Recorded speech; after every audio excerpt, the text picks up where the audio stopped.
Many Jamaicans refuse to vote because they believe both parties are corrupt. What would you say to the significant population of non-voters?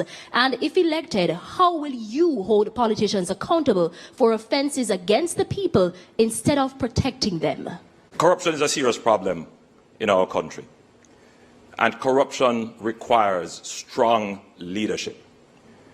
From my position as Prime Minister, I have taken action against any member of my political party that has been involved or accused of anything that suggests corruption. In my own case, I have been investigated for a year with an expert forensic auditor. The findings of that report have suggested no corruption. There have been no charges. Every aspect of my report, every aspect of my personal life and my personal financial details are in the public domain. I am the politician about which Jamaica knows the most. And therefore, I am the politician who can stand with the greatest moral authority to treat with any matter that is considered corrupt, as I have done in the past. And I want to give this assurance to the Jamaican people that you know me, you know about me, you can trust me, and you know that I stand against corruption. Mr. Golding has the opportunity to respond to that social media question as well. Andrew, what they know about you is that you have 28 bank accounts, that you received several $1 million in cash deposits from anonymous donors in your bank account, that your companies had transactions of over $400 million, several thousand transactions between them, and that Positive Jamaica Foundation, a non-profit which you are intimately connected with, provided resources which you use for personal investments through your personal company. We have signed the Leadership Code of Conduct developed by Integrity Commission. All of our spokespersons and myself have signed. None of your people have signed it. I am committed to ensuring that all members of the executive, when we form government, will have their Integrity Commission declarations published, not just the leader of the opposition and what should happen, but hasn't happened in your case because you're not certified, the Prime Minister. So the whole question that has been asked is an excellent question.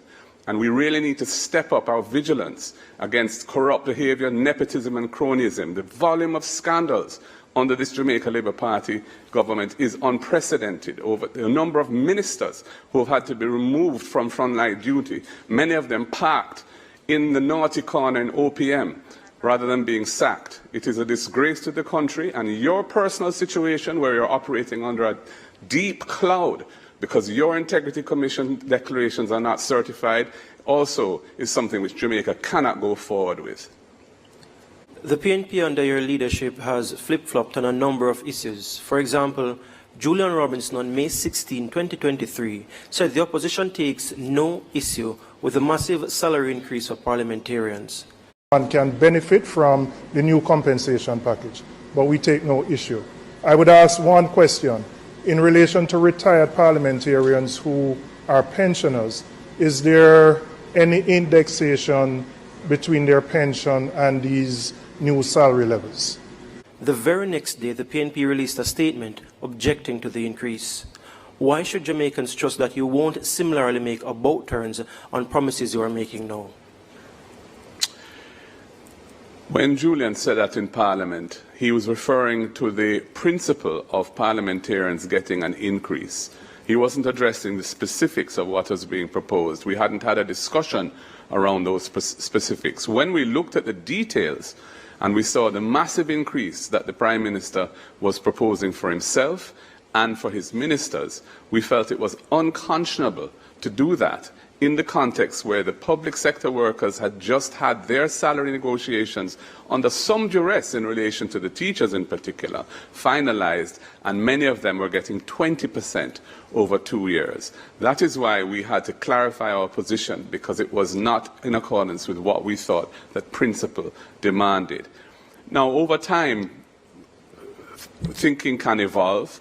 people change their positions on issues. So, for example, we are looking at this whole question of the 3.5 salary, the $3.5 million threshold increase. And we've seen where, as the debt target is achieved and resources can be released, it can be afforded. We weren't calling for 3.5 2 years ago, but we see that the need, inflation, etc., have happened. Cost of living pressures are there. Our evolution, our thinking has evolved, and we think that this is the right thing to do now, and we're committing ourselves to it. So, you know, I don't think the criticism is justified. Thank you, Mr.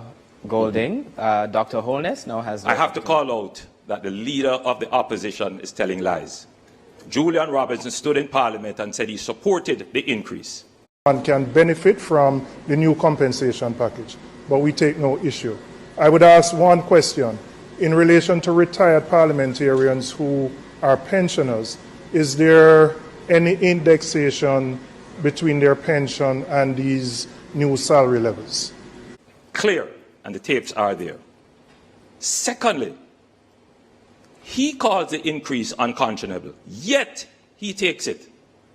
I, Andrew Michael Holness, did not take it. The option was available to him as well. I chose not to take it. The leader of the opposition says, I have 28 bank accounts. That is absolutely not true. The report of the Integrity Commission includes accounts that are closed, accounts that are dormant, insurance accounts, and investment accounts. Thank you. They have Thank weaponized you, Dr. Holness. Are you truly a Jamaican? And, you know, I just wanted to just make it absolutely clear that I am indeed born here as a Jamaican. Here is my birth certificate, and it shows I was born at the University Hospital on July 19th, 1965, and it's right here. I hope your camera can pick it up. And I have a copy for you, Prime Minister, right here. And I wish you could provide me with a copy of your certification, but of course you can't do so. No. Mr. Holness, the Integrity Commission, in their court filing in the case that you brought to try and strike down the act and eliminate the offence for which you are being investigated, have said that you had money in the Ponzi scheme Olint and you got it out, while others suffered losses. You had money in Cash Plus, another Ponzi scheme where people lost lots of money, you got it out. And of course, you had money in SSL, and you were able to withdraw your money before it collapsed. In fact, I would say the only person that Usain Bolt has not been able to catch up with is you. And I want to ask you, how do you think and why do you think the people of Jamaica should trust you to have be in charge of the governance of the country for a third term with that track record and with that cloud hanging over your head? The leader of the opposition is a liar and cannot be trusted. I lost money in Cash Plus and Olint. However, the PNP accepted and received $1 million from Olint. He has no credibility to talk about Ponzi scheme. They benefited from the Ponzi scheme to fund their election campaign.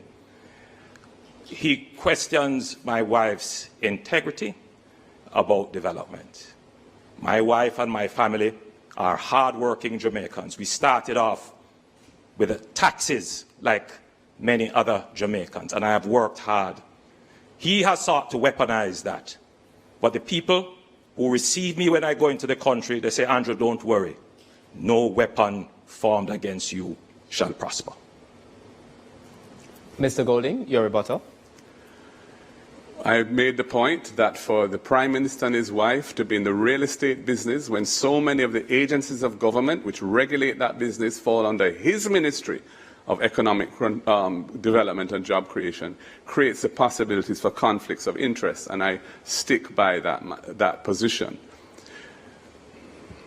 We now invite Dr. Andrew Holness to ask a question of Mr. Mark Golding. The leader of the opposition speaks about integrity and trust. He was an advisor to a former Minister of Finance that put in place a policy of high interest rate, for which he acted as a broker for the government to invest loans and bonds for which he received a commission of high interest rate, to the point where one of his members described this as the greatest transfer of wealth from the poor to the rich.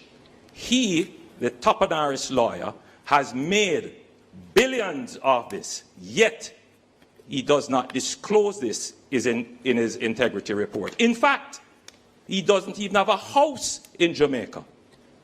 How can we believe you? And do you have assets in overseas companies for which you have not disclosed? I've disclosed all my assets, and that's why my Integrity Commission declarations are certified. Your allegations are scurrilous and false. You made reference to DB&G, although you didn't call the name. DB&G was established in 1992 as an investment firm by 3 young Jamaican entrepreneurs.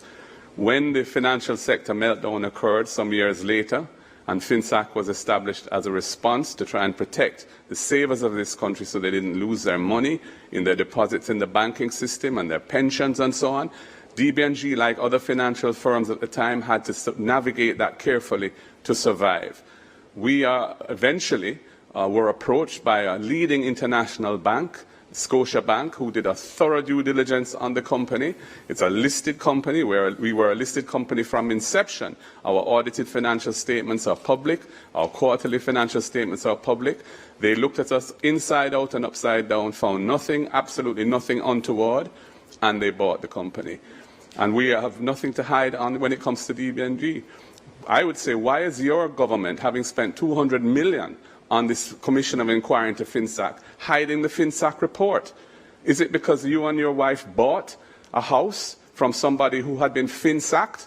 You're a hypocrite, Andrew Holness, to be accusing me of anything in relation to FinSAC when you have been a direct beneficiary of the losses of somebody who was FinSAC, who lost their home because of FinSAC. Again, you go to attacking my wife when you, according to the Contractor General's report, benefited from a sweetheart deal that was irregular. You benefited off the backs of the Jamaican people in creating your wealth. You were a connected party with the then Minister of Finance, and you advised and created the FinSAC debacle with high interest rate. You benefited from FinSAC. I did not purchase a FinSAC house. I bought a house on the open market. And again, you come with weaponized lies. Your lies will not work.